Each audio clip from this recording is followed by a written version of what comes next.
So, Berto, have you listened to that new podcast called Dirty John? I did, yes. What do you think of the title of that podcast called Dirty John? It's a provocative title. Yeah. I had some other podcast I listened to was advertising for it, and they played a little bit of it. And I just said, I think I've had enough of these kinds of podcasts where there's some psychopath that does something horrible. Sure. And the way they're presenting it, it's like, ooh, scary, you know. I feel like there's this huge trend on podcast in the podcast world right now where everything has to be scary. Sure, yeah. Like in the mid 2000s, when we came on the scene in 2008, they were mainly educational. Yeah, very topic driven. Like I listened to some that were video game related and stuff like that. Right. And then it seemed like there were like sciencey kinds of podcasts, you know, like Radio Lab and this sort of thing. And then all of a sudden, it seemed like overnight, every popular podcast now are basically mini documentaries on the scariest human stuff that's ever, you know. Whereas I thought when I heard the title, I thought it was about prostitution. Well, that's funny. That didn't even occur to me. So at first I was like, yeah, I think I've had enough of this sort of thing, and there's so many other great podcasts out there that I'm behind on listening to. So, but then you reached out to me and you're like, hey, have you heard this Dirty John podcast? We should do an episode on it. And I looked at it, and it's only like 7 episodes. 6, I think. Yeah. Okay, and it's doesn't take very long to listen to. No, it's not a huge investment. It's probably like 4 hours, 3 hours or something. Right. And so, and it has an ending. It's not like an open-ended thing. It's basically one story and about 3 hours of listening. Right. And one thing I liked about we haven't even started. This is the Psychology in Seattle podcast. I'm your host, Dr. Kirk Honda. I'm a therapist and a professor. Who are you, Beto? My name is Humberto Castañeda, and I train people on how to use fidget spinners correctly. So, what were you going to say? Well, I was going to say that, like, you know, I literally did think it was about prostitution because I thought, you know, Dirty John, you know. And the only reason I started listening to it is because I was scrolling through Dig and I saw this thing and I was like, oh, Dirty John. But I didn't like think about it. I thought, oh, it must be about prostitution. And then it came up again and I saw something about like the picture of the guy and it said something about like, you know, this, it did make it sound like sort of scary. And I was like, okay. And I started listening. But I actually found that what was fascinating to me is that I was expecting it to be like, and here was his first murder, and here was the second murder. Right. But what was so much real and more relatable on everyday life was that, yeah, this was a psychopath type person, but a sort of a person you could run into. Yeah. So we're going to spoil the whole thing. Yeah, spoiler alert. Because we hate having to edit ourselves. Yes. So, and it does have a surprise ending. That isn't like, if it was spoiled for you, if it was spoiled for me, it wouldn't completely ruin it for me. No. But it is a twist at the end. Yeah. But really the big appeal of this podcast is just hearing about the story, and so it can't really be spoiled in my view. But basically it's about a woman, Deborah. She's a successful interior designer. You know, she's a woman who's, I think, been married like 3 other times or something. And she's wealthy. And she's in her 50s or something. And she meets a guy named John, and he's on like Match.com or something. And he's a handsome man who seems to have it all. He's attractive. He's single. He's a doctor with Doctors Without Borders. He's done all these dashing things, like jumped out of helicopters in Iraq and everything. And he's an anesthesiologist. How do you say it? Anesthesiologist? Anesthetician? Anesthetician. Wait, no. Anesthesiologist. Anesthesiologist. Esthetician is something else. Damn it. I don't know why it's so hard. Well, I don't know either. But he makes people fall asleep so you can be cut into at surgery. But so you know, she meets this guy in Match and she starts dating him, And her family, her kids, her two daughters in particular, hate this guy. Immediately. Yeah, right away. They're just like, something's wrong with this guy. Which by the way, that right off the bat was so interesting to me because this person, the same person, right, is able to come off so well to her and so bad to very close people to her. And presumably she was observing him because it didn't indicate like, it's the one thing if initially he pulled them aside and he's like, I'm actually evil and I want all your guys' money. But that's not the case. It's just they saw his interactions with her and with them and they concluded, okay, there's something wrong with this guy. Right. So the reason why I think it's a worthy episode for our podcast is the whole story is a case study in a family as it faces a new member of the family who has massive psychological issues. Yeah. And how that all plays out and how to see it, I think is interesting. And so maybe since you introduced that, I think maybe we should go into that a little bit in terms of why do you think that is and how do we see it and how do you think the podcast... The other thing I should say before I forget is that the podcast was made by Christopher Goffard for the LA Times. Mm-hmm. Apparently now publications are making podcasts. Like there was that one that was made by, I think it was like the Des Moines Inquirer or something, or the Ohio and some Midwest that's called the Inquirer, which I find to be a very unfortunate name because the whole podcast was about they're investigating the murder of this one woman, I think. And it was a pretty interesting episode. And she kept saying, I'm so-and-so from the Inquirer. And I'm like, really, the Inquirer? But that's the National Enquirer. I see. Apparently there's like, the Springfield Inquirer. Okay.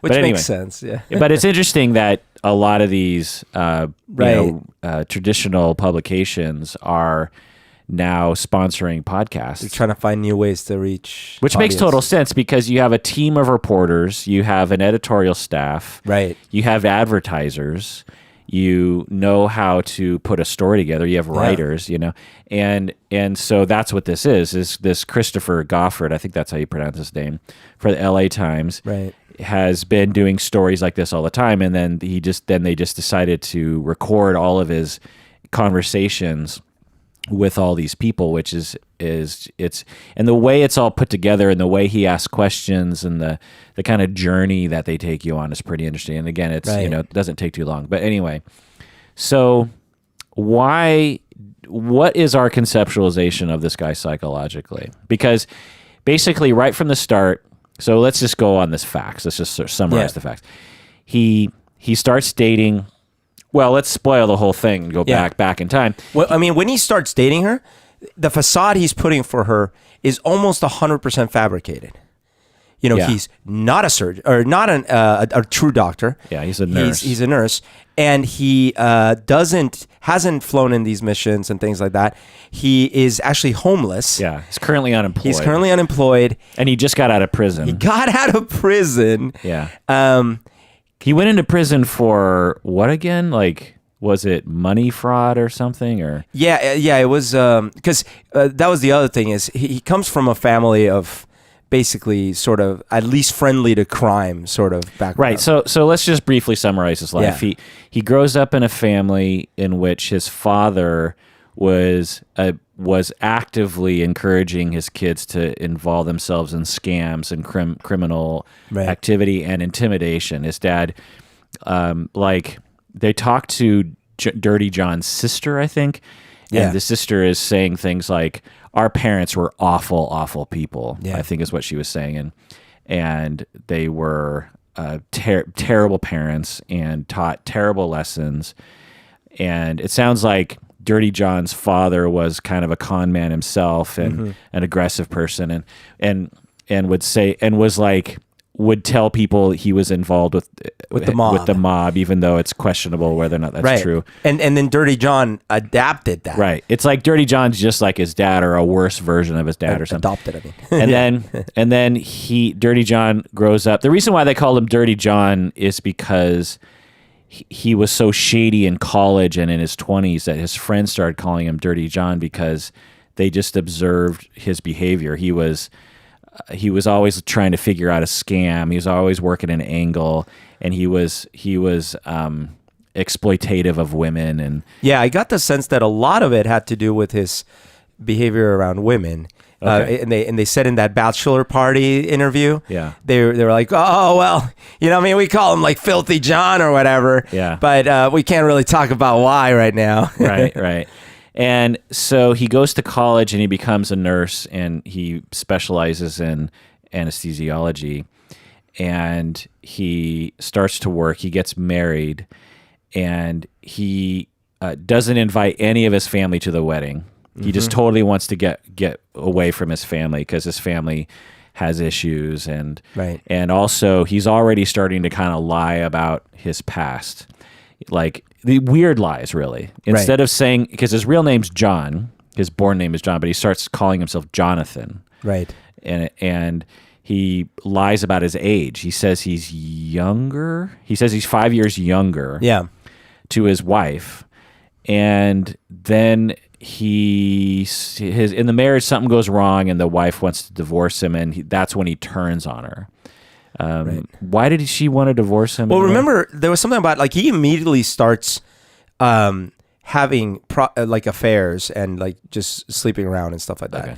And I don't know if that was the entirety of it, but and remember, they were saying that during the wedding there was a sense of like, these weren't people that he's known all his life, or you're like, oh, we grew up together. It was all like people that knew him for like a year in college, like really superficial acquaintances. Right. And in fact, I forget, but it was a comment of like, I can't believe he's getting married. Like, it's Right. stuff like that. Yeah, and then she reached out. She found his parents and his siblings and started talking with them. And yes. they started telling her information, and she's like, wait, so he's been lying to me about Right. his birthday and his name, and what else is he lying to me about? And then she divorces him. And it should be noted that these are very attractive people. Yeah. Dirty John is an attractive guy. He kind of reminds me of like a pudgy Tom Selleck or something. Yeah. And anyway, so she divorces him, and he turns on her and becomes very threatening. Right. And by the way, they make a point of saying that in his quote unquote prime, he was very physically imposing because he was like 6'2", did heavy steroids and weights and stuff. So he was a big guy. Yeah. So physically imposing. Yeah. And so he starts to threaten her, and then they have kids together. Right. And she starts to record these conversations because she's gone to the police. Mm-hmm. And they play some of those tapes on the podcast, and it's pretty interesting. He's like, when you get yours, Yeah.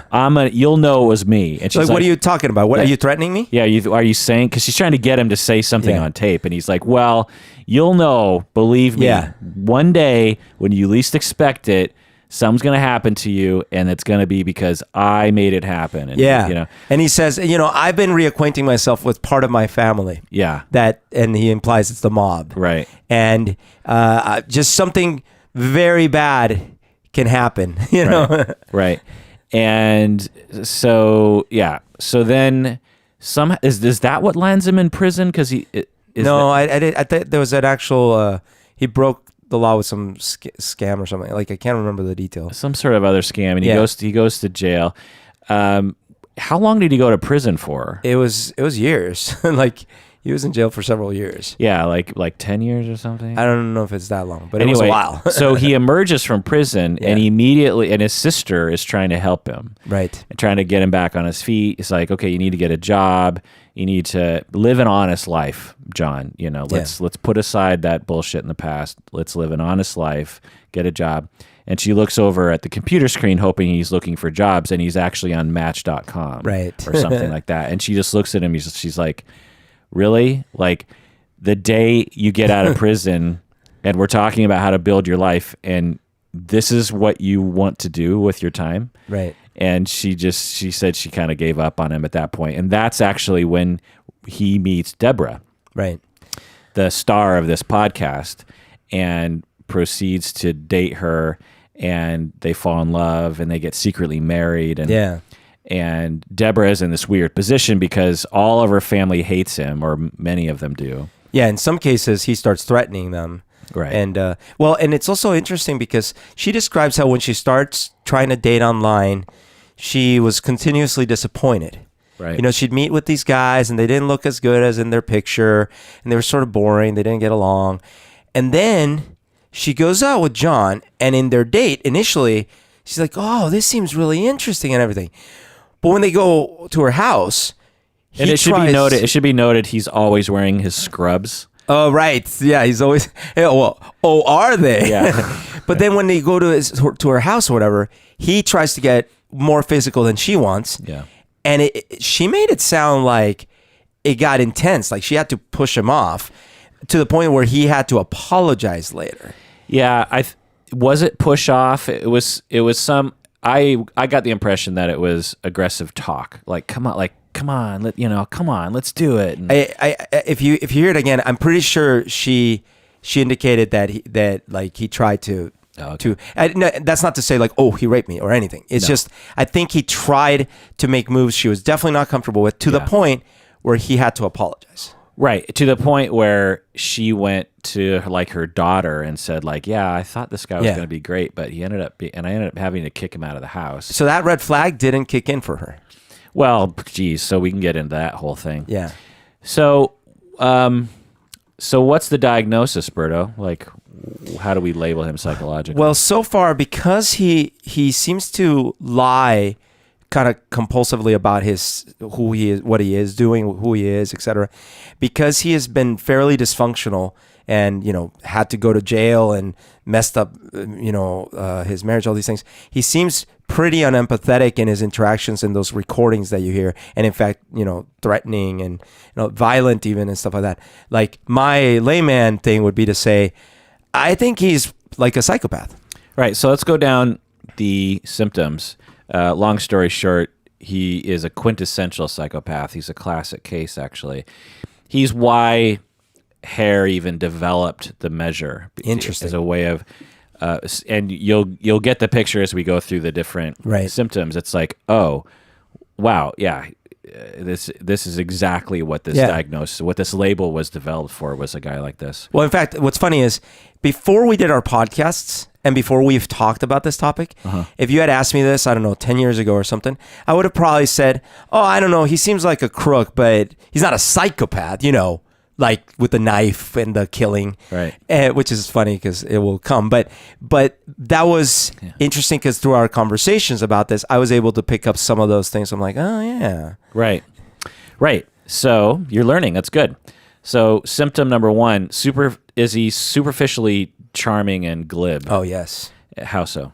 Well, that is basically what attracted her to him, is he was able to put on the charm, and then he was described alternatively as either really odd or charming, right? So that to me indicates that it's something that he could turn on, but wasn't like just part of his normal character. Right. There were people in her family, including Deborah herself, who were reported to on this podcast that they thought Dirty John was this really nice guy. Yeah. Charming, listened to you, was nice and funny and just a great guy. And then alternatively was a terrible person. Yeah. All right. Inflated sense of self-worth. Yeah. I mean, first of all, in the stories he tells, whether he is fully aware of how much he's exaggerating, he could have gone for a more normal narrative and still be lying. But instead it's like these like hero narratives. Right. And then he also, in his conversations, he seems so self-entitled. Yeah. Like he's entitled to all the money. He's entitled to all the rights of the family. Like he's just entitled, Right. So the phrase self-worth is a little weird to me. The way that you phrased it is evidence of what I would say a inflated sort of presentation of self-worth or something.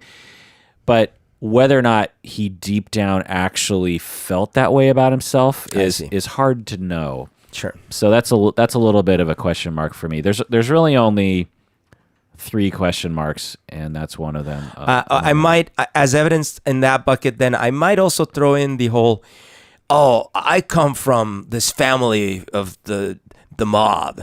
Which seems odd, like it's just a bragging thing, but he's so proud of it. Yeah. Like, oh, he's connected, and that's his background, and Right. it's like, really, you would be proud of that? Like, Right. Yeah. A constant need for stimulation. This is actually one of my question marks, but is there evidence for a constant need for stimulation? well, there was a thing of like, didn't he, like, he liked water stuff, boating, things like that. He also, But when I hear constant need for stimulation, I think about people who drink a lot, use drugs a lot, who do a lot of extreme sports, maybe, who get bored like really easily. Yeah. Whereas he didn't present like that. Okay. Deborah would talk about him like he would get up and he'd act like he went to work, or he'd just stay home. Yeah, actually, that's a good point. He played a lot of Call of Duty, Maybe that's the outlet. But Call of that's Duty not is very like stimulating. But it's not like a lot of stimulation. You know what I mean? It's like it again. When I apply this label to people that I'm diagnosing the constant need for stimulation, it's usually like excessive activity in things that often result in self-destruction. I see. Lots of sex, lots of masturbation, actually, lots of drugs and alcohol. Yeah. Lots of Well, they going did out call at him night. Dirty John. But he didn't apparently cheat on her while they were together. Okay. Now, the other thing is he's in his 50s at this point, right? Yeah. And psychopathy tends to decrease over the years, or at least the manifestation of the bad behaviors, the annoying behaviors. And so we could say that when he was in college and young, that he probably did have that presentation as a drinker and a sexer and all that kind of stuff. And I mean, like, okay, the guys they interviewed at the party, to me, and maybe this is unfair, but they seem like very stereotypical, like frat guys, right? Yeah. And they were calling him, oh, that's Dirty John. Yeah. So you can kind of maybe imagine he was a party wreck in Right. college, right? Yeah. What about lying pathologically? That, absolutely. Like, nonstop. Yeah, just which is an interesting thing, because when I thought about it later, I thought that is pathological lying, in that he didn't need to lie. No. Why did he call himself Jonathan instead of John? Right. Why did he make his birthday 5 years earlier? Yeah. Like, to his wife? It's like, she's going to find out eventually. She's your wife. Yeah, actually, lies that not only are unnecessary, but could destroy your whole point of lying in the first place. Right. It's the same thing with the exaggerations.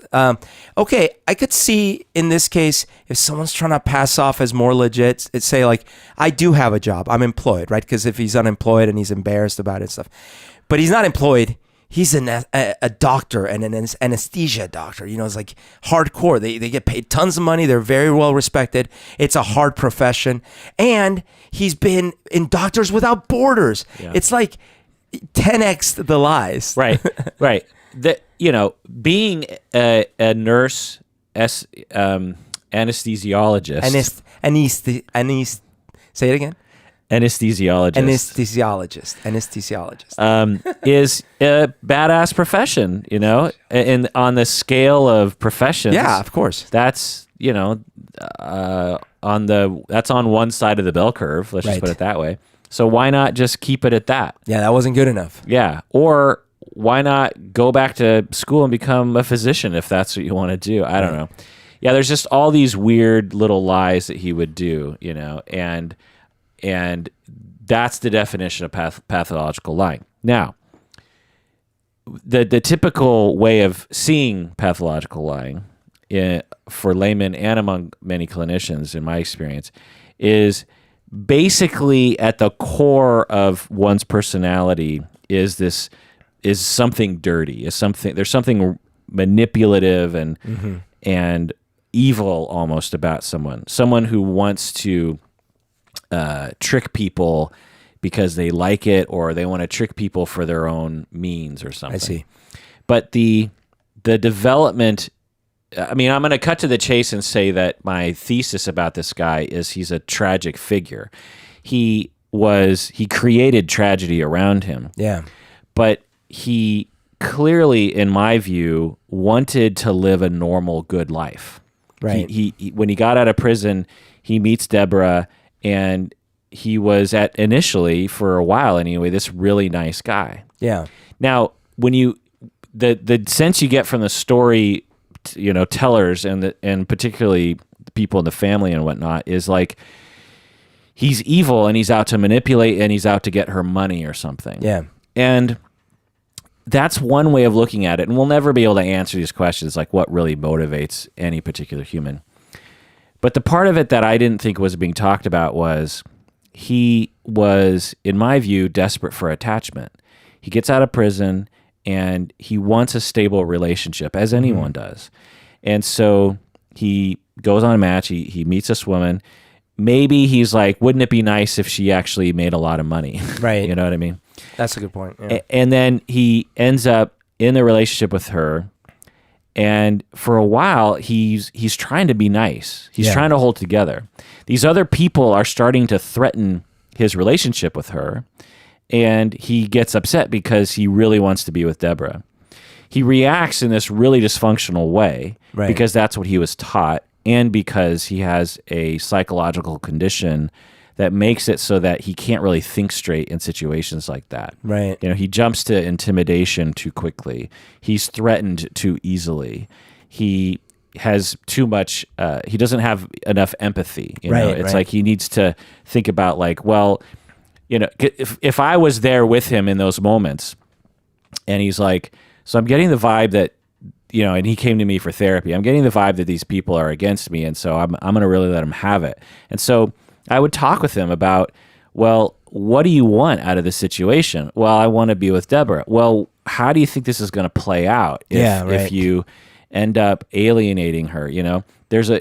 I get that you're worried that you're going to lose Deborah, but there's a better way. And I've talked with people in this similar, not exactly like this guy, but other people in similar situations. There's a lot of notions in our society, particularly around masculinity, that you need to assert yourself, and you need to grab the woman, and you need to make it happen, and you need to put down your enemies, and just look at Jerry Springer. Everyone's screaming at each other. There's clear messages in our society that say, if someone gets in your way, you got to put that down. You got to intimidate that person. And so I think that his pathological lying was his desperation for attachment, his desperation for closeness and stability, because there's so many other ways one can scam money, other than just dealing with a woman and all of her family members. Yeah, well, he could have made it a much quicker scam in that case. Right. He could have defrauded her by taking all her bank account money or something like that. And that's what they were kind of implying, was like he would go from woman to woman and take their money. And he did sometimes do that. Yeah. And that, I don't have any sympathy for this man. Of course not. And I don't have any sympathy for what he did. But I think that the part of the line of thinking that I think wasn't really presented in this podcast, which is really typical, is the kind of the vibe I'm talking about. Do you know what I'm saying? Yes. That makes sense. I think you're right in that, at least from what's been presented, because we don't know the extent of the other people he actually hurt in his life and stuff like that. But from what's been presented, it did seem like Deborah wasn't being physically abused, right? Like there was no indication that he was like hitting her or things like that. Yeah. And she seemed to want to be in the relationship. Yeah. And so maybe it was him not being able to deal with what you're calling what he perceived as threats, right? And that spiraled out of control for him. Right, exactly. Yeah. And he was taught a certain thing as a child, and he probably had a biological disposition for psychopathy anyway, for lack of empathy and a lack of fear.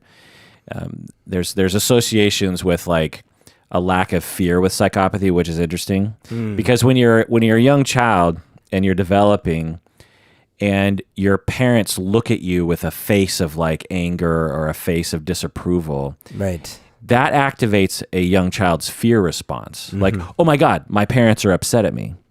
Well, imagine if you don't have that fear response in the way that other people do. And because the primary way to modify a child's behavior is to, sorry, my alarm's going on. That's us telling us that we have to take a break, but let me finish this point. Is that, when you look, the primary way of modifying a child's behavior is to look at them and be like, no, stop it, or like, you get an angry face and you say no, and imagine if as a 3-year-old you're just unaffected by that. You're just like, they're putting on that face. That face, yeah. Isn't that funny that they're trying to scare me? I'm not scared. Right. I have no fear.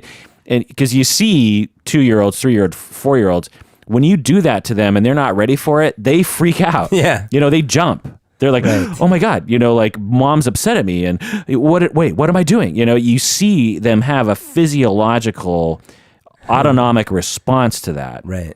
And that's an important element in modifying a child's behavior and helping them to understand empathy. Because, 2-year-olds have very little empathy in the way that we hope adults will have. Mine, me, give me. This is my.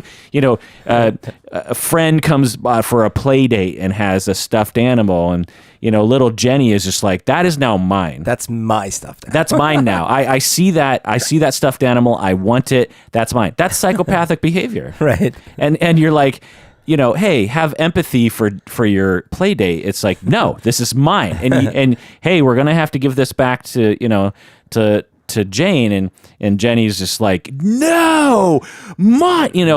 Every kid goes through that kind of stuff. And the way you modify psychopathic child behavior is to essentially, one of the ways is to essentially make them afraid. You're not abusing them, but you're like, you're saying sternly, no, this is not okay. And the child's like, oh my God, mom and dad or what, my parent is upset at me there, and so no one likes to be afraid, right? No, right. And so you're like, okay, well, to avoid being made afraid in the future, I am now going to not take Jane's stuffed animal, because when I did that, these series of things happened that made me feel terrible. Right. So I'm going to avoid that. Well, imagine if you don't have that brain mechanism. You don't have an incentive to avoid that. Yeah, you're just like, you're more calm as a 3-year-old thinking through this. You're just like, okay, well, I want that stuffed animal, and my parents are saying these things to me, and I don't really care. There's no downside. Yeah.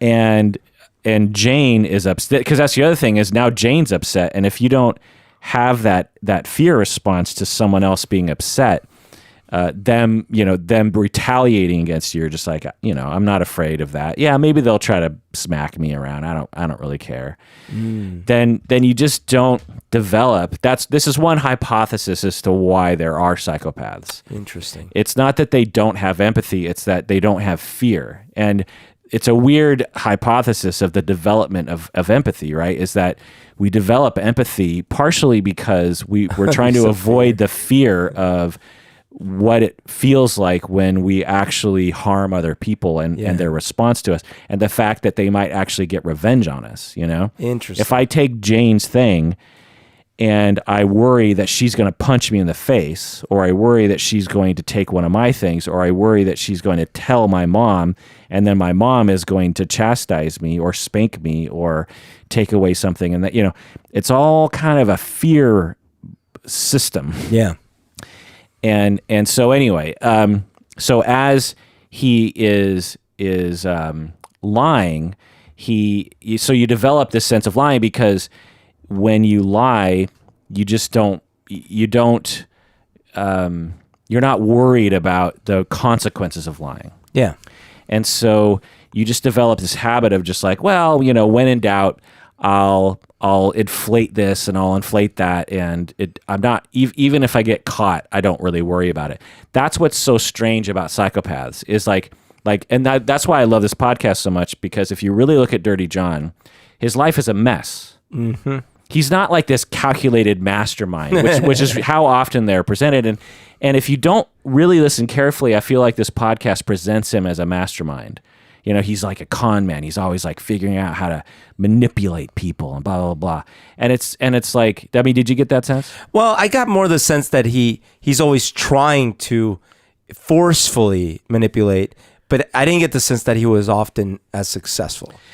Good, because he was not successful. Yeah. This man, when he meets Deborah, is coming out of prison. He's homeless. Right. He doesn't have a job, and he doesn't even have any clothes. Yeah. And it's because psychopaths are often presented in the media. They're rich. They live in a castle. Yeah. Yeah. Because they're very smart. Yeah, they're always like really good at manipulating. They're playing people. 6 chess games at the same time. Right. Whereas you look at this guy's life and stupid choice after stupid choice. Yeah. Like, what do you want out of life, John? Do you want to end up in prison again? Do you want to end up dead, as what happened in the case? Or would you rather just have a fun, good life? Well, here's the normal path to a fun, good life. Get a job, be a normal human being, don't threaten people, don't lie, don't give people a reason to look into your past, because that's the whole thing. Like, he kept pushing people and eventually they're just like, I'm gonna look into this guy's past. I'm gonna get a lawyer. Yeah, what is wrong with this guy? Yeah. And like when he's on that phone call with, is it the son-in-law of her, like Deborah's son-in-law, I think, or something like that? Well, a major character is Deborah's nephew. Oh, nephew. Yeah, and he, they're having this heated conversation, and the nephew keeps trying to draw these lines in the sand, like, I'm not going to let you do that to our family or something. And John, like, doesn't care. He's like, why didn't you come here? Come here. Tell me. Just come here. Right. And clearly John won't back down. He's like, I don't care. I'm going to take it to the limit. He pushes and pushes and pushes. Right. And it's like, to what end, Dirty John? Like, what is your goal here? Yeah. Right. If your goal is to have a good life and to, that's the thing about psychopathology, is that, such as personality disorders, is that it's not a well thought out approach to life. Right. And you end up shooting yourself in the foot, which is why this podcast, Dirty John, is a good presentation of that and really lays that out well. And I really hope that listeners, when they listen to this, they go, oh, I get it. Psychopaths are tragic individuals who create a wake of tragedy around them, but the most tragic figure is often the individual doing these things. Like, I don't get the sense this guy was a happy individual. Do you know what I mean? He might have had pockets of happiness, but overall, no. I doubt it. I got the sense like this guy was in a daily basis feeling like crap, because that's often the case. You're just in a constant state of worry about losing your attachments. You're in a constant state of the traumas he went through when he was a kid that he didn't process, in a constant state of remembering like all the disappointment that he's been through in life and trying to deny that and everything. Anyway, let's take a break. What do you say? Let's do it.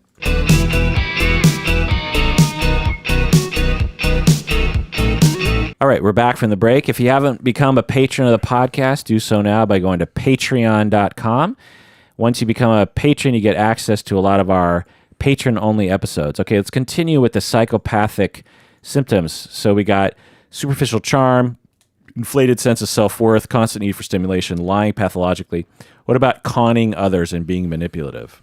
Oh, right. Yeah, I mean, he was emotionally manipulative in what I heard in the podcast, and he was definitely always trying to sort of get the edge, but using threats. Yeah, a lot of them violent threats. But he also, I think, in line with this symptom, is the lying about Doctors Without Borders. Oh, sure, yeah. It's a very conning. You're trying to manipulate. He's trying to manipulate Deborah and other women to respect him more and stuff. Oh, and like the Scrubs thing. Yeah. Like, what was it that he didn't have any other clothes? I didn't think so. That's the thing. Like, the Scrubs alone. So if people didn't listen to them, he would wear these dirty scrubs all the time. And other people in the family who know physicians know that you don't wear your scrubs to like a Thanksgiving dinner. No. And so And if your scrubs are dirty from the street, you can't use them in the hospital. right. So you know, the fact that that's why this is the 99.9% of psychopaths are like this. They're stupid. They're trying so hard it becomes obvious. And that's why so Deborah's in love with Dirty John. She's just like, oh, he's dashing. I want love. And so as anyone, you'll get clouded to reality. But the family members, you know, her kids and other people, they're not in love with him. So they're looking at him, you know, without rose-colored glasses. Right? Yeah. And so, and it's immediately apparent upon meeting him that something's up with this guy. Yeah. And that's the thing about psychopathy is like, these are not geniuses. They're not good at manipulating other people. They're quite obvious. Like when you interact with them, you'll pretty quickly realize, something's up with this guy. Yeah. You'll feel it. Like the daughter meets him and she's immediately like, he's a slob. He's just like moping around the house. Yeah. You know? And she's immediately turned off by him. Yeah. I was interpreting all of that initial reactivity from the two daughters as them picking up on something. When you interact with someone who doesn't have empathy, you feel it in your bones. I do. When I interact with someone who has a personality disorder that has an element of a lack of empathy, I feel it in my bones right away. Interesting. There's something unnerving about someone without empathy, even if you don't have evidence that they don't have empathy. There's something about facial expressions. It's weird. Like they might be saying things like, "Oh, that's interesting," but you get a sense like they're not sincere. Oh, that's interesting. And so you, in your bones, all of your brain power that's spent on picking up on facial cues and nonverbal cues, is alarm bells are going off. Like something's incongruent here. I don't know what, your brain doesn't know psychopath, but your brain is like, something's kind of off in this situation. Like all the usual back and forth I get to do with people, it's not right. Yeah, there's something different here. And we're, I think, programmed or evolved to, when we pick up on incongruencies and something's off, we tend to get a little afraid because we like things to feel familiar. And so when something doesn't feel familiar, we get a little afraid. And so I think that was my, it's reading into it quite a bit, but that was my guess as to what was happening. So the next symptom here, lack of remorse or guilt. Did he exhibit that? Lack of remorse. Well, I don't think he ever felt anything was his fault. No. Nothing. He did empirically horrible things that we heard about. Yeah. No evidence of remorse or guilt. He was always a victim. Yeah. I mean, the things that he would do and say, it's like, how about just say you're sorry, or how about just sort of say, he just relentlessly was aggressive verbally with people. Yeah. Just at the drop of a hat. Even again, as it started to escalate with Deborah's family, he just kept at it, Yeah. So what about shallow emotions? Well, that one, it's a little hard because I'm assuming yes. I am still intrigued. What was the deal with that? Because Deborah had lost her sister, right? Right. So Deborah's sister was murdered by the sister's husband. And then there was also something else, which is maybe not a thing, but Deborah's, remind me, who was the person in the end who he fights with? That's Deborah's daughter. Tara. Okay. There's something in her voice that I found interesting. She had that sort of voice, like she went through maybe some tough times young. It could be you're doing nothing. The Dr. Drew thing. Yeah, it could be nothing, but there was something in her voice. So I sort of had this sense like maybe we don't know the whole story about Deborah's past in the sense of why she might find irresistible to be attracted to someone like John. Yeah. And that we don't necessarily have all the pieces, but there must be something there because just because you like someone, he wasn't in her life for 10 years, you know. It was a fairly quick, strong, intense attachment that developed for someone who was not a teenager. She was 50, you know, in her 50s. Age has nothing to do with that. Well, I guess, but age does give you experience, you know, like... No, not in my...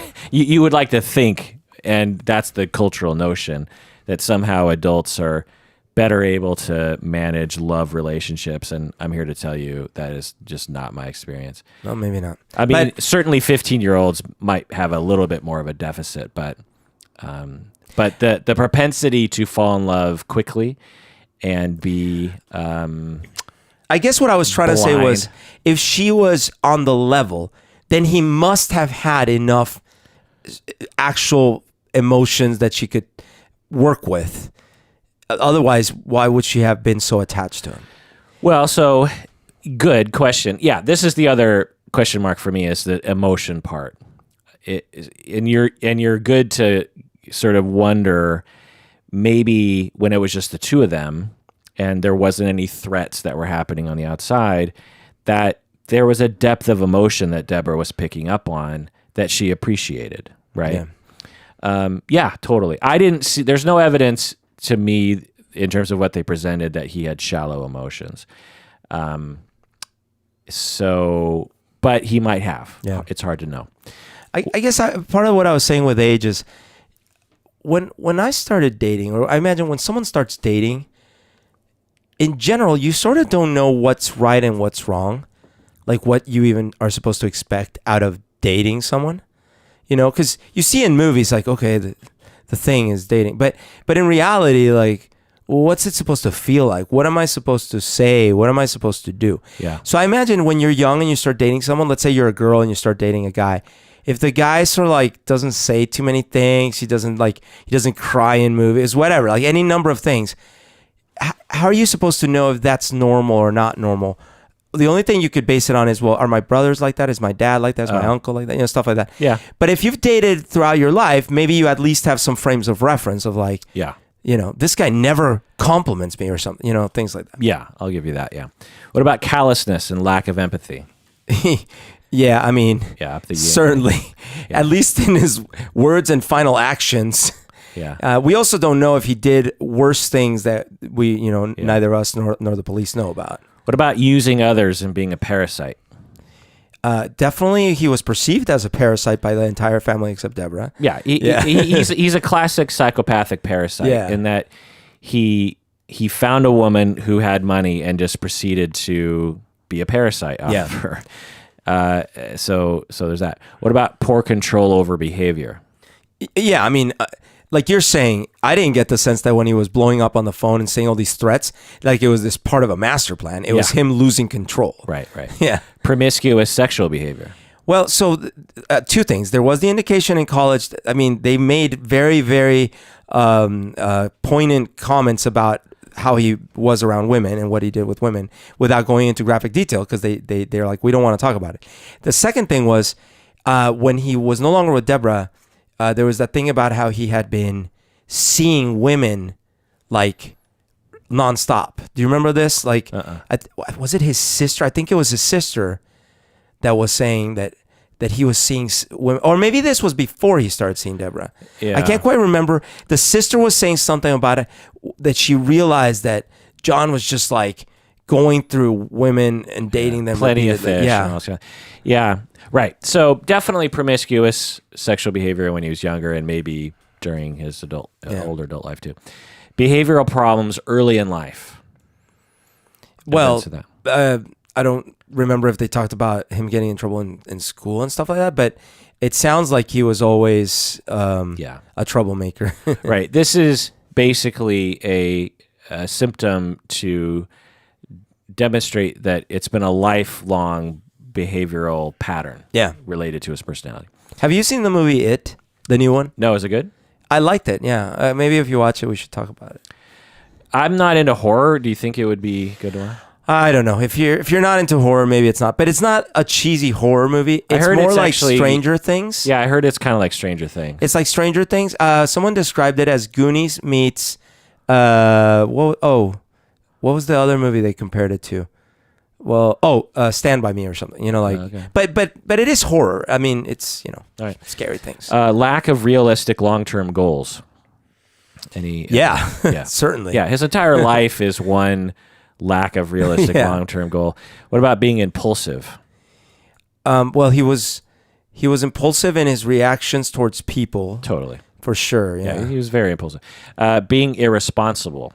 Yeah, I mean... Yeah, he's extremely irresponsible. Blaming others and refusing to accept responsibility. Yes, and even because I was going to say about the irresponsibility, but I think it also applies in this one. Remember the story about how he started, like, he wasn't even doing a good job as a nurse, right? Anesthesiologist. Yeah. And it was causing patients to, like, come out early and, like, all sorts of problems. Right. So, yeah. Right. Yeah, he was taking drugs from work and blah, blah, blah. Right.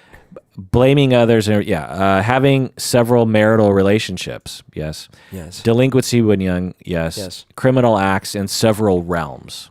In several realms. Well, we know for a fact he tried to kill someone. Yeah. We know also... Well, that's debatable. Oh, what? Yeah. But anyway, well, at the very least, he was assaultive in the extreme. Wait. Why do you think it's debatable? Well, let's continue with this. Okay. He was like a money fraud. He would steal stuff from his work in terms of drugs. There were several realms of criminality. Yes. The idea is that you have a general personality problem that just leads to general criminality. Yeah. Someone who doesn't have a personality problem like psychopathy will tend to be a criminal in one area, like I steal makeup or I rob banks or something. Right. But when I'm not robbing banks, it's not like I'm just impulsively a criminal, Yeah. So let's go to the very end. The twist at the end is he is trying to intimidate Tara, the daughter, right, to back off. Oh, is that why you're saying it? You're saying that he might have just been trying to scare her? Yeah, I mean, if he wanted to just take her out, and this is, I think, what they speculated. What the L.A. Times guy was speculating was like he went to Tara to try to intimidate her with a knife, but didn't plan on actually using it on her. But I don't remember the exact. Remember that in his trunk they found a rope, duct tape, some other stuff. Now, again, to your point though, he may be having tons of fantasies, but not fully intending to go through with it. Right, which is still bad enough, right? Yeah, well, fantasies. Yeah. But and they said like he was kind of weak and whatnot. He had lost. So they said that at his peak, he was like 225 pounds or 230 he was pounds. Like 120 pounds. And he was down to 130, 120. Yeah. It's like crazy. Yeah. Like because he had to. Emaciated. Yeah. So what happens is Dirty John has this massive stomach problem. He's in the hospital for like a month. And Deborah decides now this is when I'm going to leave. And so she gets all of his stuff, puts it in the garage, and blah, blah, blah. And then that's when Dirty John kind of escalates from there. Yeah. And Tara, this like 5'0".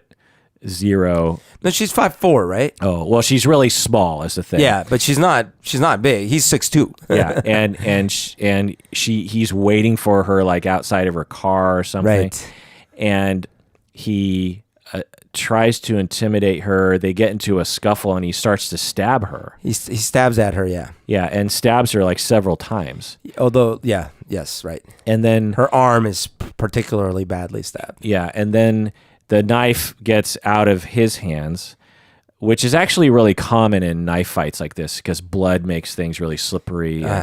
And then she grabbed the knife and proceeded to like stab him a bunch of times. And then stabs him through the eye. And kills him. And although he doesn't die right away. Remember, he goes into a coma. Well, no, he was brain dead. Fine. But he still had a pulse. Right. So the paramedics arrived. They like get his heart going, but his brain was dead. Right. And so they pulled him off the life support a few days later.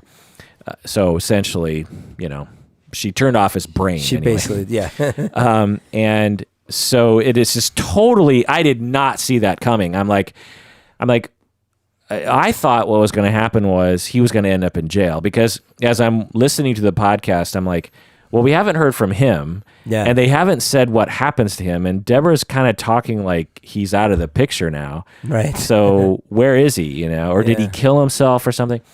And so yeah, it's kind of, so there's two scenarios here. One is that he showed up, he wanted to get revenge on Tara, and he flubbed it, and she ended up killing him. Yeah.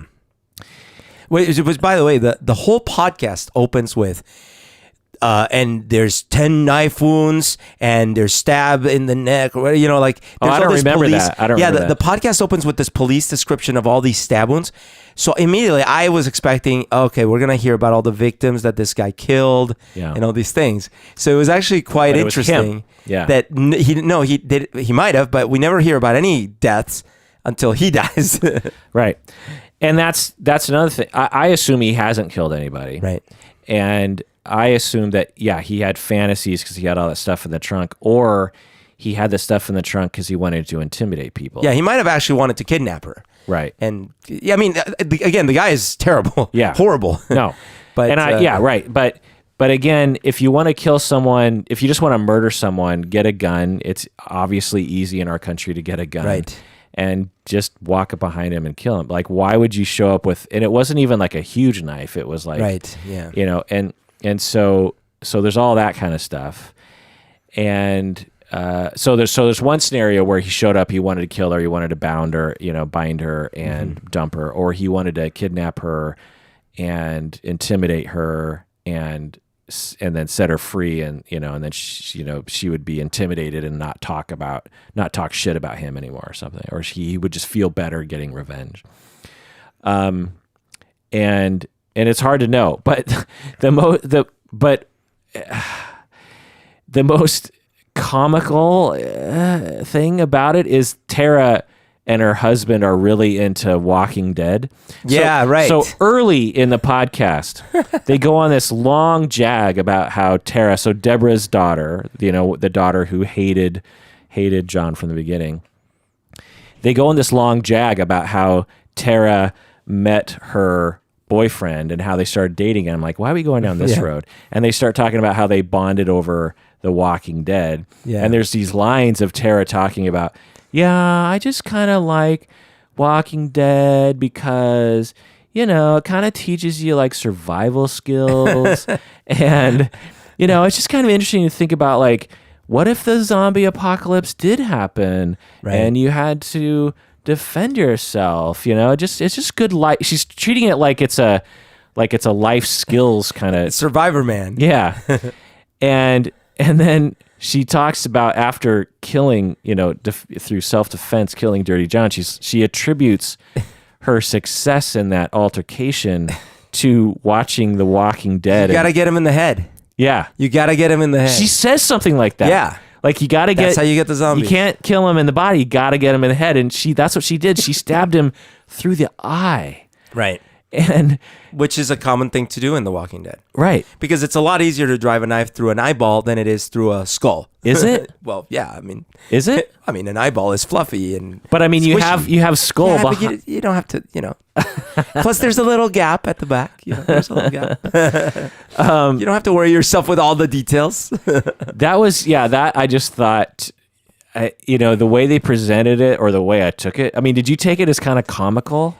Yeah, although I guess in the moment I wasn't laughing just because I was still sort of like, I was actually putting myself in the situation of seeing this happening and just like, oh my gosh, how do you stop something like that? In the middle of it. Yeah. See, I was imagining there's this scuffle, and even if you know clearly who's the aggressor, there's a knife and like the mess of that situation, you know? And so that gal that came out and she was like trying to help out and stuff like that, like that would be so messy, you know, so scary and messy. So I see what you're saying. It's still like I played Call of Duty and now I know how to fight. Yeah. All right. The final word about this is that it's a great podcast. It's short. If you're interested in this kind of thing, maybe you're not. It's not scary like other scary podcasts are. It's more of a case study of an abusive person who it also kind of teaches you about domestic violence, actually, and interpersonal, intimate partner violence, in that he slowly isolated Deborah from the family.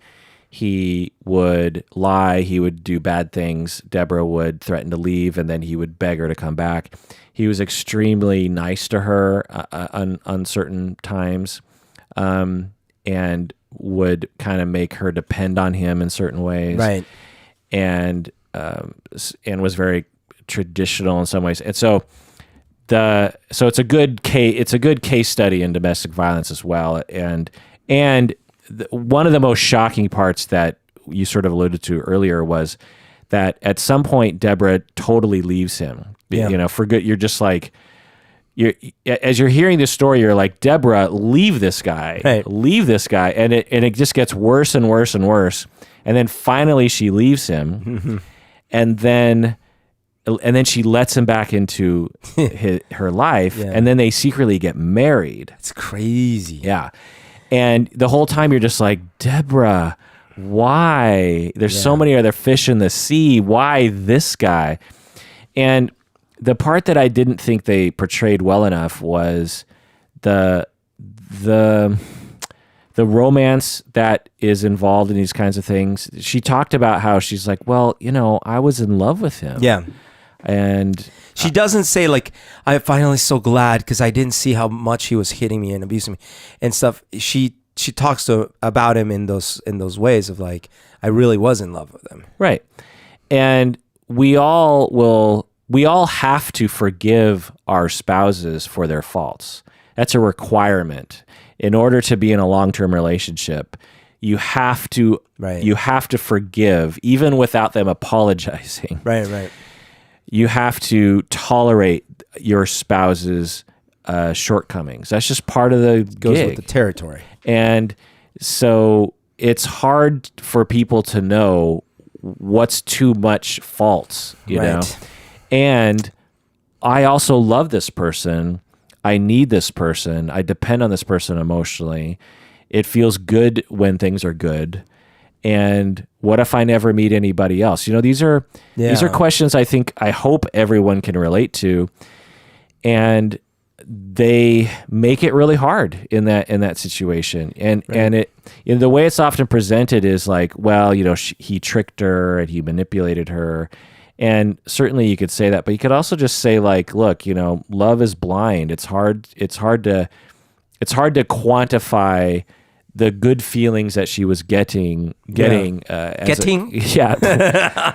Why did I say it like that? The good feelings she was getting.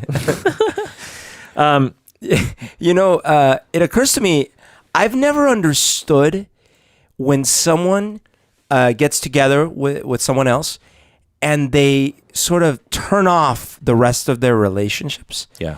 That's always been very puzzling to me. I can understand to a certain extent, like, well, if you're going to try to build a relationship together, you maybe have to not spend as much time with everyone else. That makes sense. But I've seen it a few times in my life where someone starts dating a person and they sort of like, because of that relationship, cut ties left and right in seemingly unnecessary ways.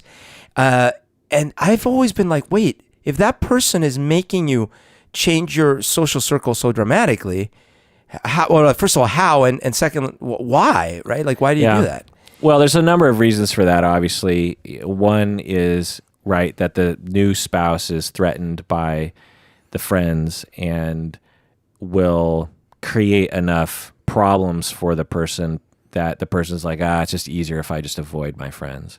Right. Another is that for, your friend, they might have, there's a certain attachment style that lends itself to becoming when you start a relationship. So you have a bunch of friends, but you have basically an insecure attachment style. Yeah. You find someone to attach to, and you put all your eggs in that basket because you're so desperate for that closeness. I see. And you yourself don't even want to hang out with your friends because you don't want anything to interfere with that little bit of security you have with that person.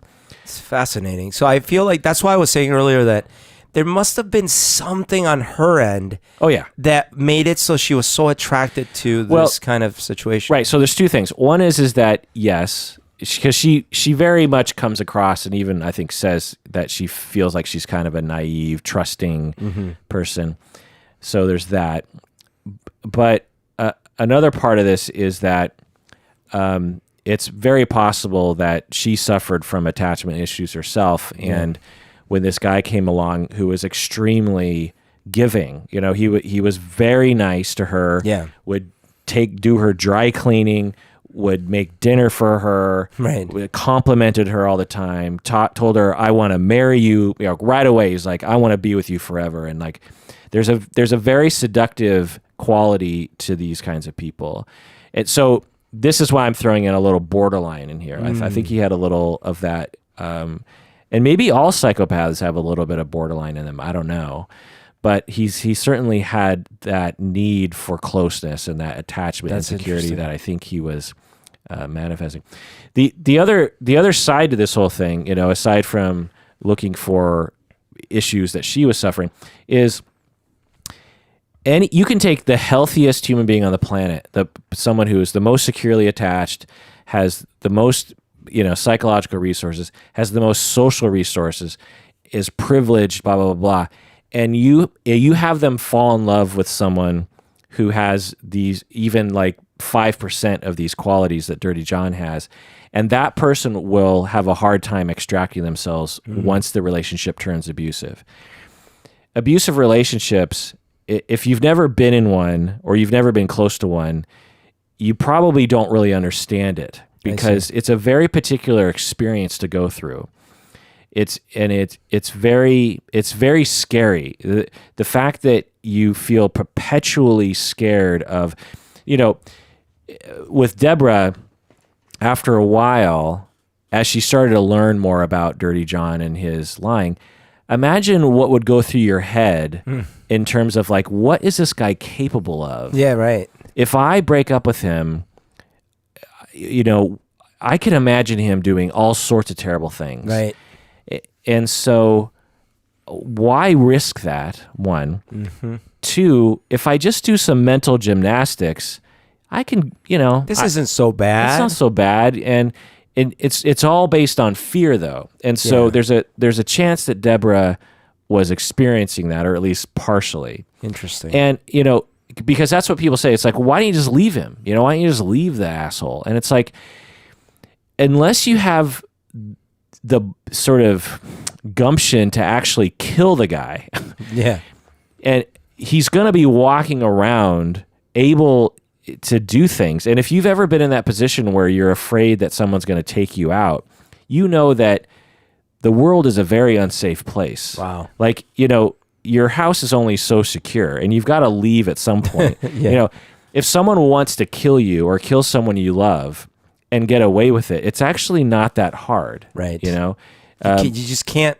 You can't like draw up an actual barrier around yourself and everyone you care you about. Can't have a bulletproof barrier all the time. Right. And plus, you just sort of think like, well, even if I did have all these measures, do I really want to lay awake at night worrying something's going to happen? Yeah. And so it's so scary and so pervasive that you just say, well, it's not that bad, and there's good times, and as long as I don't push those buttons, don't rock the boat. He's okay. And so now that's a slippery slope, and it just gets the guy gets worse and worse, and it's just a tiny little step down the road, and before you know it, you're in this like super super dysfunctional, horrible, abusive relationship. Jeez. And you have a lot of mental defenses to to essentially protect. It's a weird way of protecting the self, And it's also a little bit of the gambler's dilemma, where you'll feel like, I've invested so much in this. Yeah. I can't walk away now. Right. So interesting podcast. Thanks for joining us out there. Please take care of yourself because you deserve it.